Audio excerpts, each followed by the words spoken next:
क्या आप सोच सकते हैं कि महज 3 महीने पुरानी शादी के पीछे ऐसा राज छिपा हो सकता है जिसने एक हंसते खेलते परिवार को तहस नहस कर दिया।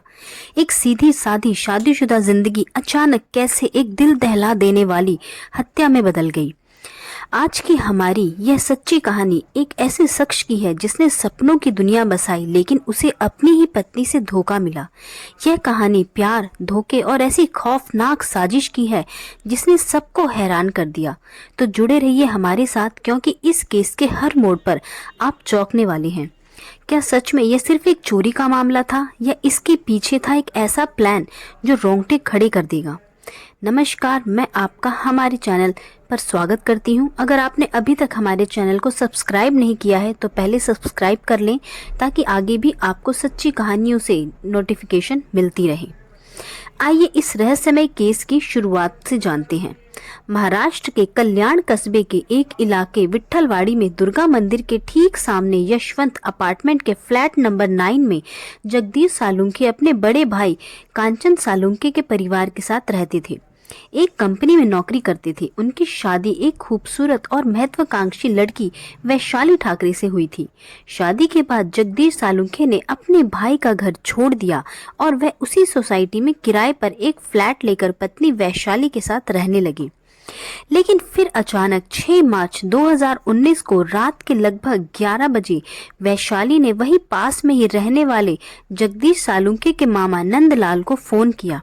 वैशाली ने उन्हें रोते हुए बताया, मामा जी, हमारे घर में बहुत बड़ी चोरी हो गई है और बदमाशों ने जगदीश को भी मार दिया है। मामा जी, प्लीज आप जल्दी हमारे घर आ जाएं। यह सारी बात बताते हुए बहुत घबराई हुई लग रही थी। इधर जगदीश की मौत के बारे में सुनकर नंदलाल के होश उड़ गए, लेकिन फिर भी नंदलाल ने वैशाली को धीरज बांधा और कहा कि वह तुरंत ही उसके घर पहुंच रहे हैं, क्योंकि नंदलाल के घर के पास ही उनका बड़ा भांजा यानी जगदीश का बड़ा भाई कांचन सालुंखे भी रहता था। इसलिए नंदलाल ने जगदीश की हत्या की जानकारी कांचन सालुंखे को भी दे दी।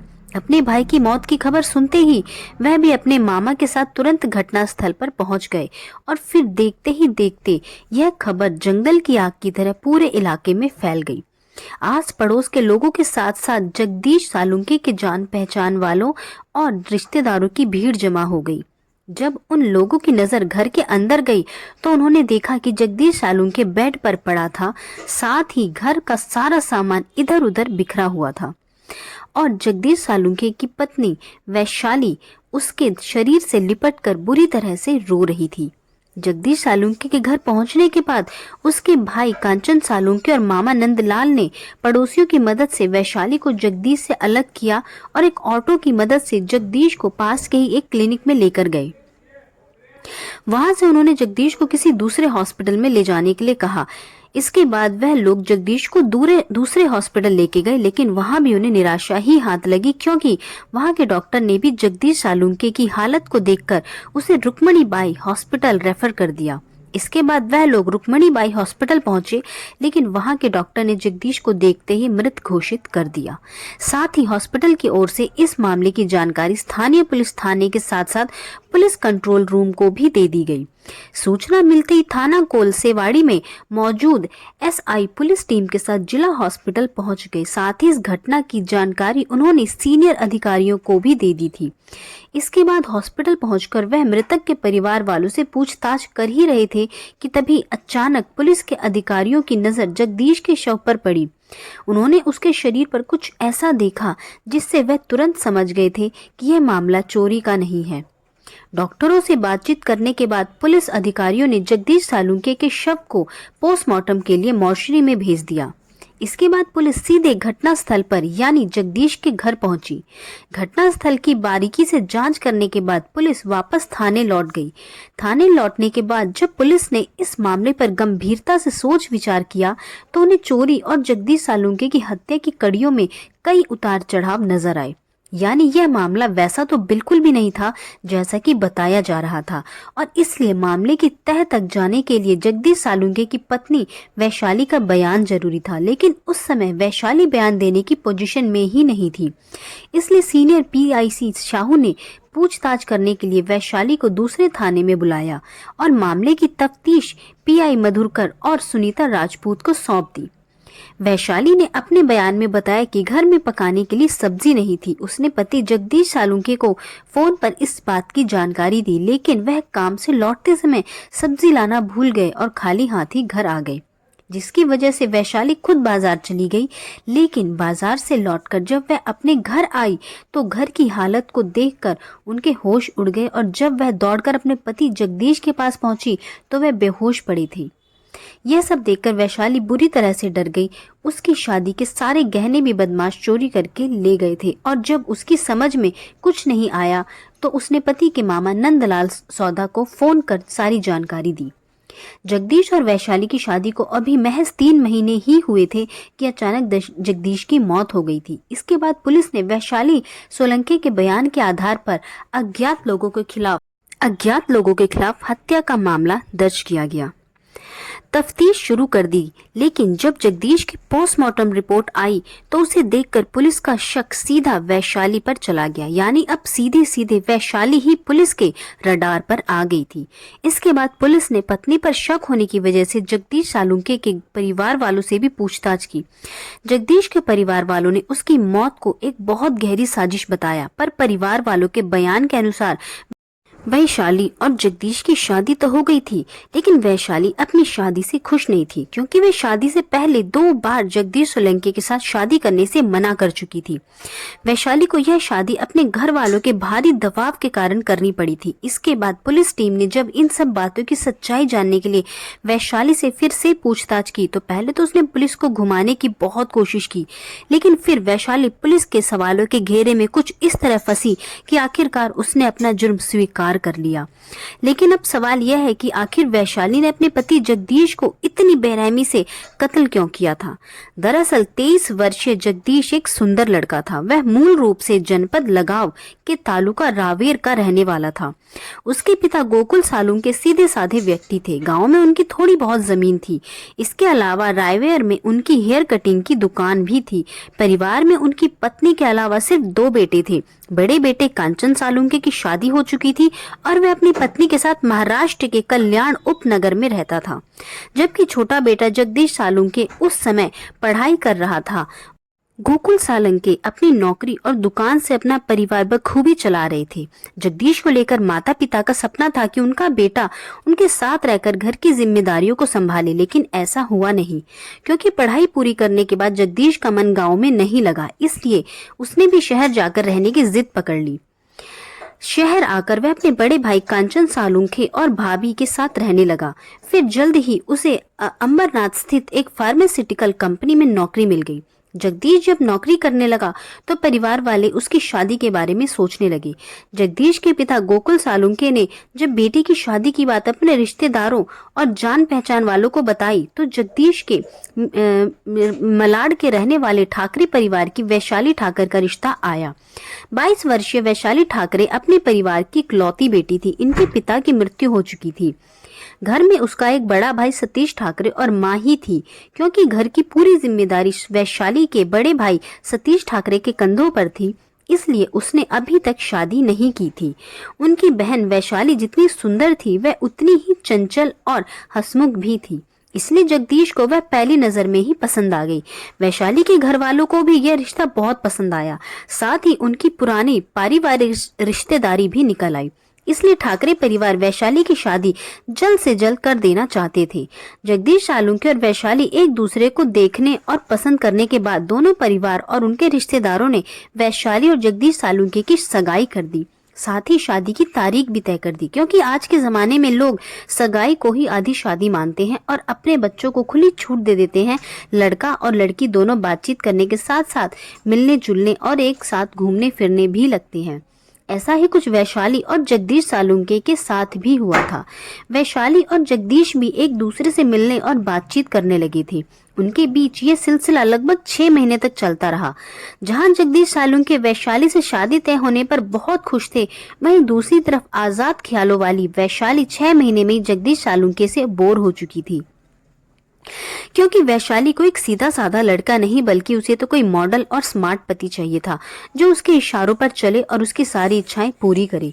इसलिए शादी के 20 दिन पहले वैशाली ने जगदीश सालुंके को फोन करके मुंबई के दादर रेलवे स्टेशन पर बुलाया और दुखी मन से जगदीश से कहा कि वह उसके साथ शादी नहीं करना चाहती क्योंकि हमारे विचार एक दूसरे से नहीं मिलते। वैशाली ने उससे कहा कि अगर हमारी शादी हो गई तो हम दोनों कभी खुश नहीं रह पाएंगे।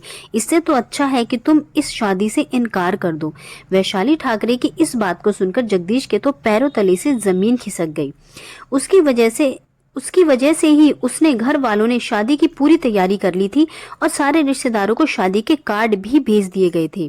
जब जगदीश ने यह बात वैशाली को भी समझाने की कोशिश की तो उसने जगदीश को धमकी देते हुए कहा कि अगर उसकी शादी जबरन की गई तो वह जहर खाकर आत्महत्या कर लेगी, फिर उसका अंजाम जो होगा वह खुद समझे। वैशाली की इस धमकी से जगदीश बुरी तरह डर गया। उसने वैशाली की सारी बातें अपने परिवार वालों को बता दी। इसके बाद जब इन सब बातों की खबर वैशाली के घर वालों को लगी तो वह लोग भी सख्त में आ गए। उन्होंने वैशाली को आड़े हाथों लिया और अपने परिवार के दबाव में आकर वैशाली ने अपनी गलती मान ली और जगदीश से शादी करने के लिए तैयार हो गई। लेकिन अब जगदीश के परिवार वालों को वैशाली की बातों पर यकीन नहीं था। वह लोग वैशाली के परिवार वालों की विनती पर शादी के लिए तैयार हो गए थे, लेकिन उन्होंने साफ साफ कह दिया था कि अगर भविष्य में वैशाली ने कोई गलत कदम उठाया तो जिम्मेदारी उनकी नहीं होगी। इसके लिए जगदीश के घर वालों ने अलग से गारंटी और माफी पत्र लिखवाकर अपने पास रख लिया था। इसके बाद वह लोग शादी की तैयारी में जुट गए। इधर परिवार वालों के दबाव में आकर आखिर वैशाली जगदीश से शादी के लिए तैयार तो हो गई, लेकिन उसके मन में अब भी जगदीश को लेकर उलझन थी। जगदीश सालुंके को वह पति के रूप में स्वीकार नहीं कर पा रही थी। यही कारण था कि वैशाली अपनी शादी के लिए टाल मटोल कर रही थी। इसके बाद शादी से 8 दिन पहले वैशाली ने जगदीश को एक होटल में बुलाया और फिर से वही पुरानी बातें दोहराते हुए कहा कि वह इतनी जल्दी शादी नहीं करना चाहती क्योंकि उसे ब्यूटिशियन का कोर्स करना है। कोर्स करने से पहले वह अपना करियर बनाएगी और उसके बाद शादी के बारे में सोचेगी। उसने जगदीश से कहा कि जब तक के लिए तुम शादी की तारीख को आगे बढ़वाकर मेरा करियर बन जाए तो फिर हम शादी कर लेंगे। इधर जगदीश वैशाली की इन बातों को सुनकर गुस्से से भड़क गया। इस बार जगदीश सालुंके ने वैशाली को समझाने की कोशिश नहीं की, बल्कि उसने सख्त लहजे में कहा कि यह बात तुम खुद अपने परिवार वालों से क्यों नहीं कहती। इतना कहकर जगदीश गुस्से में वहां से उठकर चला गया। जगदीश सालुंके की इस रवैये से वैशाली भी गुस्से में आ गई। उसने सोचा कि इस समस्या से निपटने के लिए अब उसे ही कुछ करना पड़ेगा। घर जाने के बाद भी वह सारी रात इसी बारे में सोचती रही, करवट बदलती रही। फिर सुबह तक उसने अपनी इस परेशानी का जो हल निकाला वह बहुत ही खतरनाक था। दूसरी तरफ दोनों परिवार वैशाली और जगदीश सालुंके की शादी को लेकर उत्साहित थे, क्योंकि वैशाली की शादी हो रही थी। इस बात को लेकर उसकी सहेलियां और दोस्तों में भी खुशी की लहर थी। वह सब वैशाली से शादी की बैचलर पार्टी देने की मांग कर रहे थे। वैशाली उन्हें आजकल कहकर टाल रही थी, लेकिन फिर अचानक वैशाली ने शादी के 3-4 दिन पहले अपने घर में एक छोटी सी पार्टी रखी। इस पार्टी में खास तौर पर जगदीश को भी बुलाया गया। वैशाली के बुलाने पर जगदीश पार्टी में आया तो जरूर था, लेकिन उसने पार्टी में एंजॉय नहीं किया। खैर, घर लौटते समय वैशाली ने बड़ी प्यार से जगदीश के लिए खाने का टिफिन तैयार किया और उसे घर पहुंचकर खाने के लिए कहा, लेकिन जगदीश ने उस टिफिन को खाना नहीं खाया, क्योंकि घर जाने के बाद जब उसने टिफिन खोला तो उसमें से एक अजीब सी गंध आ रही थी, जिसकी वजह से जगदीश ने वह खाना नहीं खाया। उसने वह खाना फेंक दिया। वैशाली ने बताया कि उस खाने में उसने बड़ी चालाकी से जहर मिला दिया था, लेकिन जगदीश उस दिन भी बच गया था। आखिरकार 29 दिसंबर 2018 को बड़ी धूमधाम से वैशाली ठाकरे और जगदीश सोलंके की शादी हो गई। शादी के बाद वह दोनों घूमने के लिए हिल स्टेशन चले गए। शादी से जगदीश सालुंके तो बहुत खुश था और वह वैशाली के सारे गिले शिकवे भुला चुका था, लेकिन वैशाली इस शादी से बिल्कुल भी खुश नहीं थी। शादी के नाम पर उसने तो सिर्फ एक समझौता किया था। जैसे जैसे समय बीत रहा था वैसे वैसे वैशाली के व्यवहार में बदलाव आता जा रहा था। वह बात बात पर जगदीश और उसके परिवार वालों से लड़ाई करने लगती थी, जिससे तंग आकर जगदीश के परिवार वालों ने उसे अलग रहने की सलाह दी। परिवार वालों के कहने पर जगदीश उसी कॉलोनी में किराए पर एक फ्लैट लेकर वैशाली के साथ रहने लगा। वैशाली भी यही चाहती थी। वैशाली को घर गृहस्थ इसलिए नहीं चाहिए था ताकि कोई भी उसे रोकने टोकने वाला ना हो। नए घर में जाने के बाद वह पूरी तरह से आजाद हो गई थी। वह सारा दिन मोबाइल फोन पर बातें करती रहती थी और जब जगदीश इस बात पर ऐतराज करता तो वह उसके साथ झगड़ने लगती थी। बात आगे ना बढ़े इसलिए जगदीश सालुंके खुद ही चुप हो जाता था। हालांकि लोग शादी के बाद घूमने, शादीशुदा जीवन को हंसी खुशी के साथ जीते हैं, लेकिन जिस रिश्ते की नींव ही रेत पर खड़ी की गई हो वह शादीशुदा जीवन भला कितने दिनों तक चल सकता है। यही जगदीश सालुंके के साथ भी हुआ। उसकी शादी को अभी पूरे 3 महीने भी नहीं गुजरे थे कि अपनी आजादी के लिए वैशाली ने जो रास्ता चुना वह रास्ता सीधा जेल की काल कोठरी में जाकर खुलता था। खैर, घटना वाले दिन वैशाली काफी खुश थी। उसने काम से लौटकर आए जगदीश से प्यार भरी बातें की और अपने प्लान के अनुसार उसके खाने में चूहे मारने वाली दवा मिला दी थी। इधर खाना खाने के बाद जगदीश जब सोने के लिए अपने बेड पर गया तो उसका मन बहुत बेचैन होने लगा। इससे पहले कि जगदीश उठकर बाथरूम में जाता, वैशाली ने उसके गले में नायलॉन की रस्सी डालकर पूरी ताकत से उसका गला घोंट दिया। जब वैशाली को इस बात का पूरा यकीन हो गया कि उसका पति मर चुका है, तब उसने रोने धोने का ड्रामा करते हुए जगदीश के मामा नंदलाल सौदा को फोन किया था। वैशाली ने परिवार वालों और पुलिस को गुमराह करने की बहुत कोशिश की, लेकिन वह सफल नहीं हो पाई।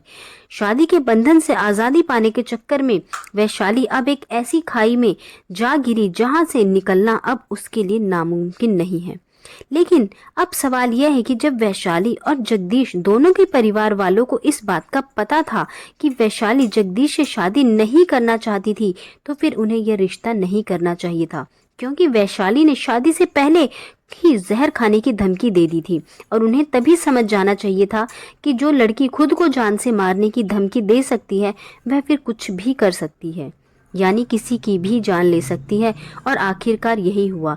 वैशाली की आजाद ख्याल और शादी ना करने की जिद के कारण बेचारा जगदीश बेमौत मारा गया। इसके बाद पुलिस ने वैशाली ठाकरे के दिए गए बयान के आधार पर उसके खिलाफ FIR दर्ज की और 302 के तहत हत्या का मामला दर्ज करके उसे कोर्ट में पेश किया, जहां से उसे जेल भेज दिया गया। इस केस में हमें यह सीख मिलती है कि जबरदस्ती के रिश्ते किसी के लिए भी खुशहाल नहीं हो सकते। अगर शुरुआती असहमति को सही तरीके से हल किया जाता तो शायद आज यह कहानी किसी और रूप में होती।